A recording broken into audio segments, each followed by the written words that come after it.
বিয়েবাড়িতে যাওয়ার আগে মুখের মধ্যে গ্লো চাও, তাহলে এক্ষুনি রান্নাঘরে গিয়ে আলু আর হাফ টমেটো নিয়ে নাও। এখন আলু আর টমেটো মিশিয়ে ভালো করে পেস্ট করে এই ফেস প্যাকটা তৈরি করো। আলুতে রয়েছে প্রচুর পরিমাণে vitamin C, vitamin B complex, potassium.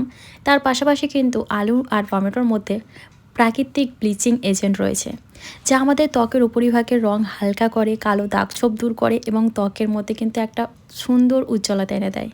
তো এই ফেস প্যাকটা আমি কীভাবে বানালাম, আলু আর টমেটো মিক্সির মধ্যে দিয়ে ভালো করে পেস্ট করে এর মধ্যে অ্যালোভেরা জেল অ্যাড করেছি, ব্যাস আর কিছুই নয়। তোমরা যে কোম্পানির অ্যালোভেরা জেল ব্যবহার করো সেটা অ্যাড করবে। তারপর সব কিছু ভালো করে মিক্স করে মুখের মধ্যে অ্যাপ্লাই করে কিছুক্ষণ ছেড়ে দেবে। তারপর খুব ভালো করে কিন্তু মাসাজ করতে হবে। রিমুভ করে নাও আর দেখো মুখের গ্লোটা জাস্ট। তোমরা কিন্তু এটা সপ্তাহে 3 থেকে 4 বার অ্যাপ্লাই করতে পারো। বিয়েবাড়িতে বা কোনো পার্টিতে যাওয়ার আগে কিন্তু এটা তোমরা যদি করে নাও, তোমরা ইনস্ট্যান্ট একটা গ্লোয়িং ফেস পেয়ে যাবে। আর অবশ্যই কিন্তু ময়শ্চারাইজার অ্যাপ্লাই করতে হবে ফেস প্যাকের পরে।